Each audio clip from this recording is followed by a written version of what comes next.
Well, good day, and welcome to Steve's Kitchen, where cooking lean is supreme. And I'm your host, Mr. Weight Loss himself, Steve Edwards. Welcome to my new kitchen. And today, I'm going to cook for you one of my favorite all-time dishes. It's Heirloom Tomato Salsa. It's my personal favorite in the summertime, usually from about July all the way till maybe the end of September, early October. You could get heirloom tomatoes.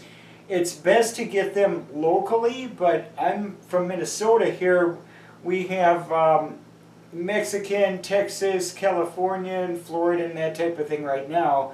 And in another 6-8 weeks or so, we'll get local Midwestern type heirloom tomatoes. But in the meantime, I managed to find myself some tomatoes here.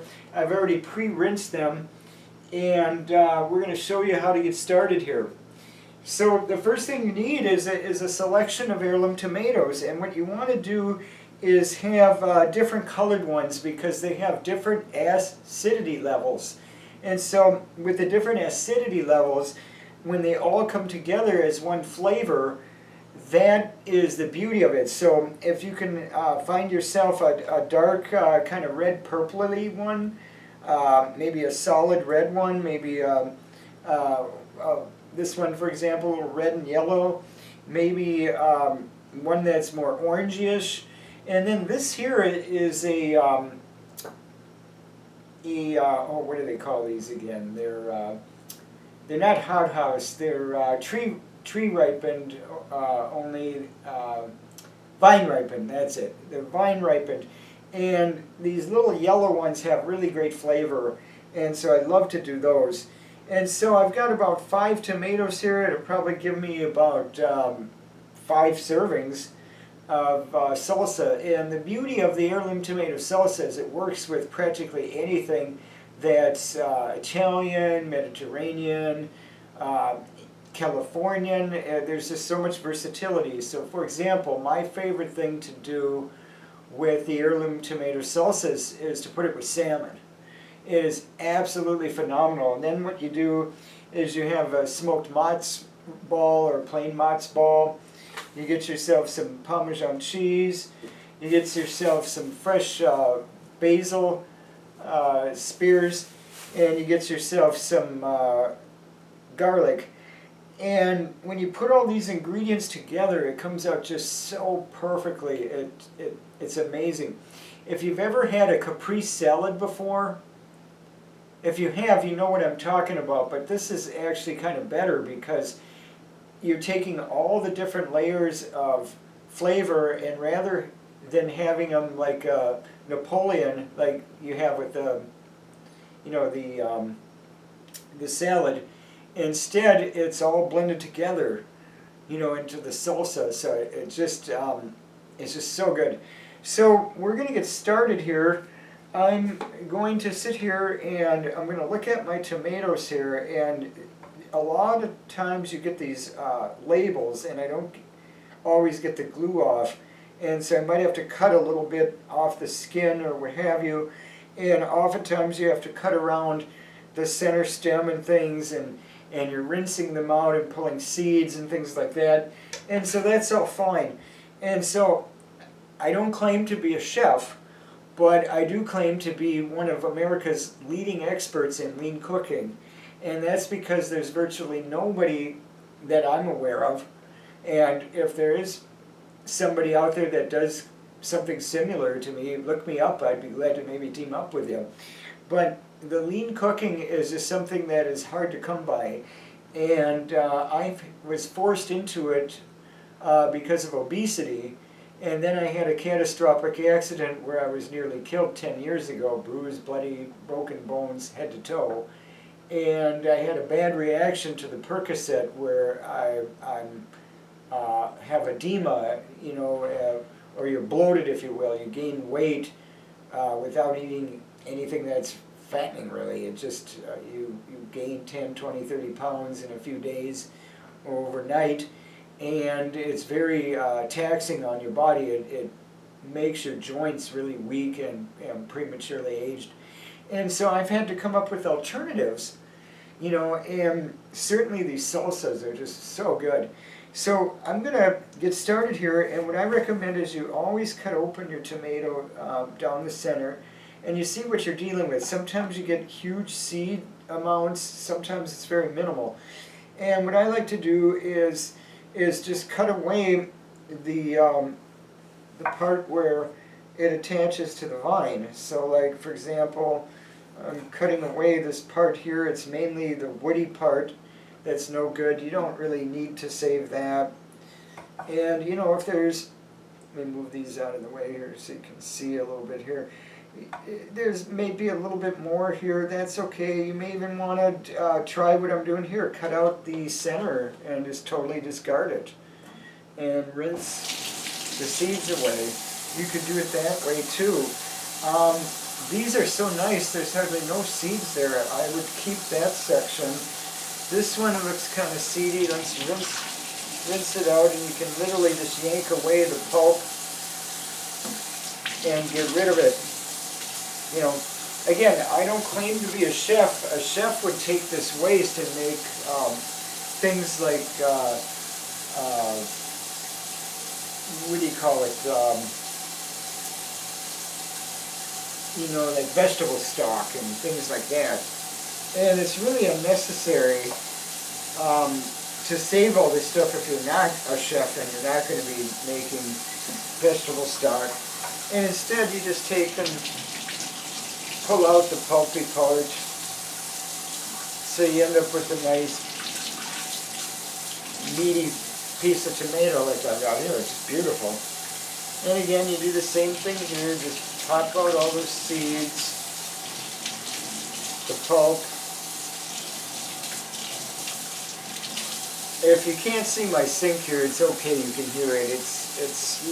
You don't need a rocket science degree to figure this out.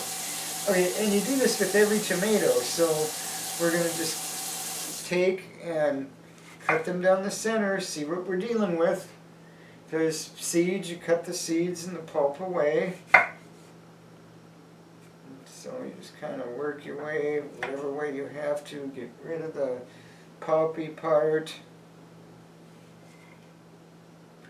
It's usually down the center here. Be very extra careful not to cut your fingers. And so again, we're going to rinse away the seeds and pulp.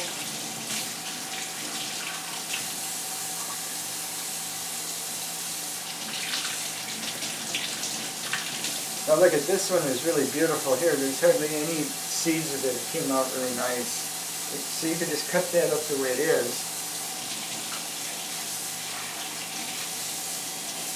And so you just have to gauge it by the ripeness. If they're super ripe, the seeds and pulp are going to peel out, and you don't want those in with the salsa because it's going to take away from the beautiful acidic flavors you're going to get when you blend these together. And so you're going to want to eliminate all the parts of the tomato that are going to take away from the flavor. And like I said, if you're a chef, save them for vegetable stock or something. So right now I've got 2 red tomatoes here. I've got all the pulp out of them. You know, they're just all set to go here. Why don't we cut these up, get them out of the way. And the thing is you just give all this a coarse chop. You know, and you just go at it carefully so you don't cut your fingers. And you know, it's all good. It doesn't have to be perfect. That's the whole thing. See, everybody thinks cooking, you know, baking, you follow a recipe, but when you do cooking, you oftentimes, it's an experiment. And me, I've done this salsa so many times that I know it's going to come out all good. It's nothing to sit here and just kind of dice up, chop up. It's more of a chop, not a dice. A dice would be too fine for this. You want a coarse chop. And the thing is that this stuff will, the acids will eat away at it. So in a couple of days, you know, it's going to break down. You know, so it's best to keep it overnight, but you want to use it up if you can in about 3 days. But the beauty of this is the flavors, the different acids coming together and just making some beautiful flavor. And so we're going to add this to our bowl here. Make sure that if there's some big coarse pieces in there, they get chopped up like we're doing right now. And so it doesn't have to be perfect. That's the beauty of it. And you just whisk that off into your big bowl, and you go to your next color of tomato. Here I've got that kind of greenish purplish red. We're going to work around trying to get that funky pulpy part off the top there that nobody really wants. Again, if you make vegetable stock out of this, this is so unique inside these purple ones. Oftentimes, now see, this is hard. The minute I cut into that, this whole thing needs to be discarded because it's just super hard. Now you look at this very little pulp. We're going to rinse out. What few seeds are in this, and it's so minimal, just beautiful. All this beautiful, look at the colors inside this, it's just amazing. And again, the little end, you want to make sure you cut out that hard part. Nobody wants to eat the part where the stem was or the part that was on the ground. And so all we're going to do is just slice this into thin little slices here. And you will see a few seeds in here with this, that's fine.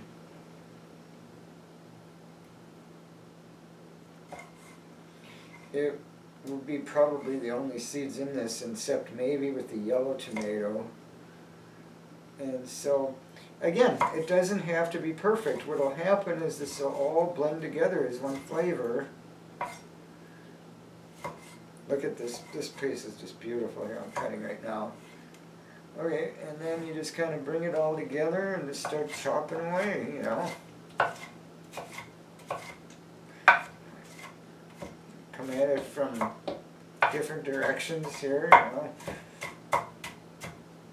I have over 40 disabilities, and so I'm really slow at doing this, but hey, if I can do this, anybody can do it. And I eat some of the best food you're ever going to eat in your life, you know, because I do everything fresh, scratch made, and that's always best. Whenever something's pre-bought, pre-packaged, frozen, canned, what have you, you're consuming all kinds of preservatives and chemicals and things your body may or may not be equipped to deal with. And if you want to prevent chronic disease and you want to not be fat and you want to exercise, or maybe you just want to maintain your weight, maybe you want more vitality, well, then you're going to eat like I eat. You're going to do things like Heirloom tomato salsa, and you're going to love it. And so, with that being said, we're going to look at this new orangish tomato here, and when we cut this open, we see we've got a few seeds, and that's okay. We also see we need to cut away the center pulpy part that the stem connects to. That's fine. We don't want to eat the real pulpy part anyway. We're checking to make sure we got the little bottom piece. There it is right there. There's a little tiny bottom piece. Okay, so now we're going to rinse out. We got some tomatoes there some seeds in the tomato that are a little green. We don't want those. It's going to taste not the best. And they have an undesirable flavor, so we're going to get rid of the pulpy part and the seedy part.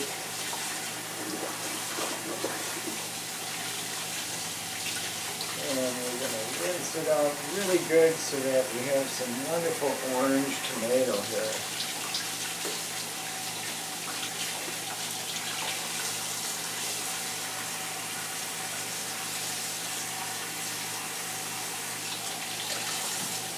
And so it takes time to cut all this up, but if you're faster than me, great. I would love to have you do this quicker than I do. So I'm going to kind of cut this into little, maybe 1/3 half-inch wide strips.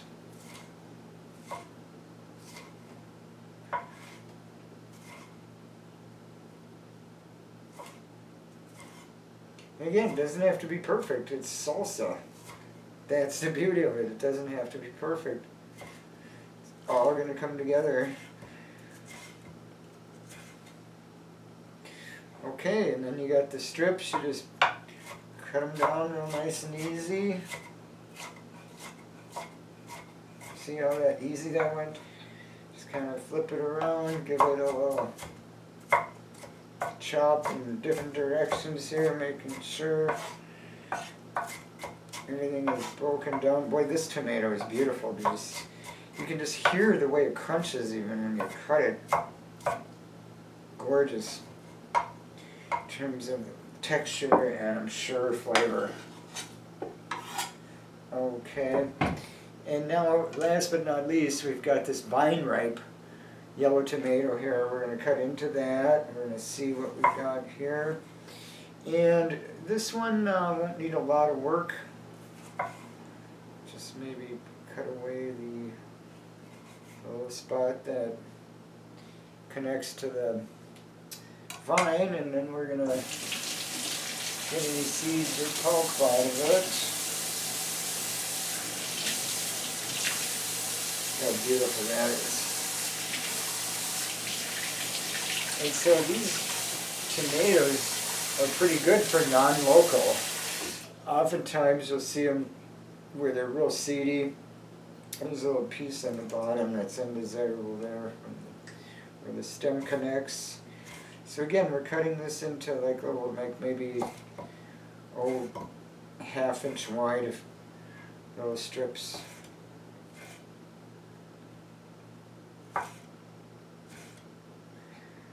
We're just cutting them up some more.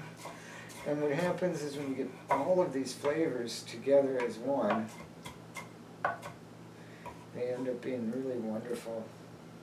It's just so amazing when this comes together. Okay, and now what I'm going to want to do is I'm going to rinse my cutting board, and we're going to do our garlic and basil.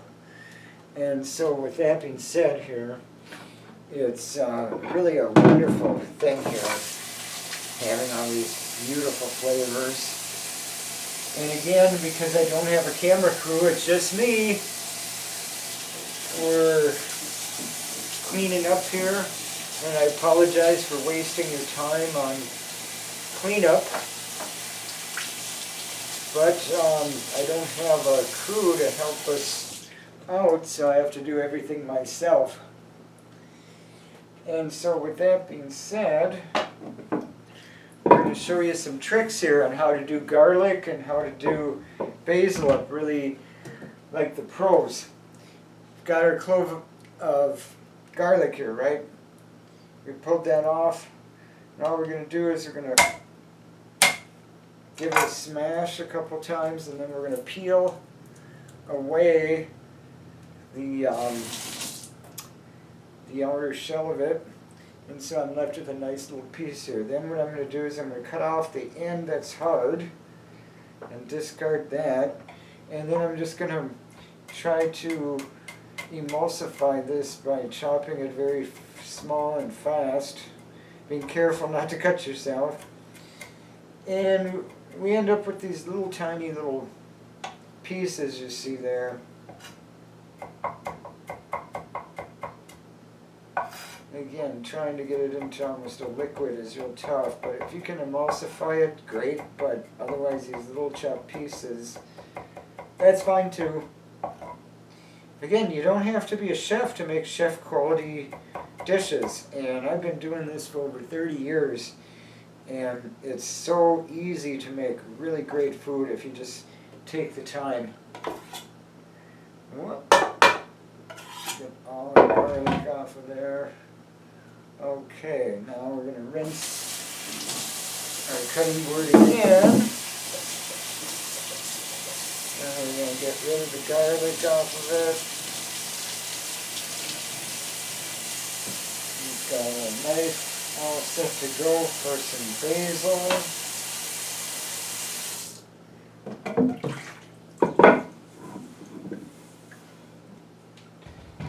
Okay.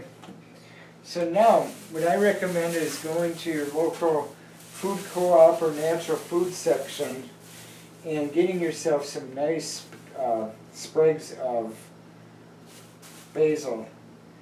And,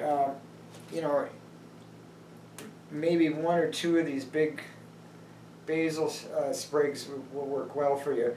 What you want to do is you want to pull off each leaf and kind of fan it out wide. These are some really big basil leaves here, so probably, I haven't decided how much we're going to use of this yet. We may use a second sprig. And you can stack these up on each other because we're going to roll them into a cigar. And we're going to do these French style that way, which is how most chefs do it. And if you got these little leaves like this, just pull them off and drop them right in. Just tear them off, tear them up a little bit, so it doesn't go to waste, because you're not going to be able to put these in the cigar. Okay, so now you see I've got about 4 really nice generous sized basil leaves there. Make sure we don't have any awkward stems. We're just going to roll this up into a cigar. It doesn't have to be perfect. So you see that? It's just make a round little cylinder. Then we take our knife and we just barely cut into it. You get these little round cylinders, right? And you take that and you just spread it around all real nice like that. See how nice that came out? And you know something? Because I like the flavor of fresh basil in my dishes, I'm going to get another sprig. And this is about 3 days old and it's already starting to curl up. You have to use up your fresh basil as quickly as possible because it will go black on you. And one way to prevent it from going black when you serve it up initially is by rolling the leaves into a cigar like that. It helps prevent the blackness. If you just cut it normally, it seems to turn the basil black. Interesting enough. So that French technique is the best way to deal with that. This one has some kind of gnarly, I don't like using anything that's questionable because we want the flavor and the aromatics of the ingredients. Again, I got some small little pieces on the end here. I'm just going to peel those off and let them fall into place. Okay, so now again we're going to roll up our cigar. French cigar. Be careful not to cut your fingers. And you see how nice that is? It just works so perfectly. Now look at how beautiful that is. It's just amazing. It's just so refreshing. Now what I'm going to do is I buy these packages of Parmesan like this. It's just I think it's 5 or 8 ounces. I think it's a 5 ounce. And I've got, I don't know, a small amount left on there. I'm going to just pour that Parmesan cheese right in with that. Now again, this is fresh grated Parmesan. You don't want to use commercial type Parm in there at all. You want to use the type that is like this, where it's just like coming off a brick. Okay, and so all I need now is to simply stir this together, but what I'm going to do is there's 2 other ingredients that are important to add to this, and one of them is some sea salt. We're going to sprinkle some sea salt in this, and the other one is cracked pepper. I like to put a generous amount of cracked pepper. And if you really want to do this up right, you can go to your cupboard and pick yourself out some dried tarragon, small amount of dried tarragon. I mean, we're probably talking, you know, quarter teaspoon there, and maybe a teaspoon's worth of dried parsley. And so these ingredients are amazing with this. And now all we're going to do is grab ourselves a tablespoon, and we're going to stir all this together into one beautiful concoction. And you're going to have the most amazing heirloom tomato salsa you ever ate. And if you really want to do this up, I tend to want to wait to do this because it breaks down otherwise. But if you really want to do this up right, you serve this, say, with your salmon, or you serve this maybe with some pork tenderloin or boneless, skinless chicken. You get yourself a matzo ball like this. This is 8 servings in one of these. So if you cut this in eighths, you'd have 8 servings. You take and you cut, you cut it, horizontally, so you get, maybe a piece about that thick. And then you cut that up and you put that in with the salsa alongside your protein. You could add this, I love it with penne pasta. You could use this with rice. It's unlimited as to what you could do, really. And the thing is it works great with seafood, it works great with chicken, it works great with pork tenderloin. You could do almost any type of seafood with this, from shrimp to scallops to tilapia. And so it's really unlimited as to what you do. But I recommend saving this overnight, and what will happen is the flavors will kind of come together. And if you want to, on your own, add another twist of cracked pepper, what have you, that's perfectly fine to do that. I don't recommend adding a lot of salt. That little bit of sea salt or kosher salt added, that's fine. But the Parmesan has enough salt factor within it so that you don't need to add any more. And so I hope that I've helped you with your repertoire of options for lean cooking, because remember what I've said to you before, cooking lean is supreme. And so I hope you enjoyed today's recipe, and make sure that if you enjoyed today's video, make sure you give it a thumbs up, and if you'd like to see more, make sure you check the little bell if you're seeing this on the internet, and if you're seeing our show on cable broadcasts, wonderful. I hope to see you again very soon. And so until next time, this is Mr. Weight Loss himself, Steve Edwards, saying goodbye. And you have a great day. Okay.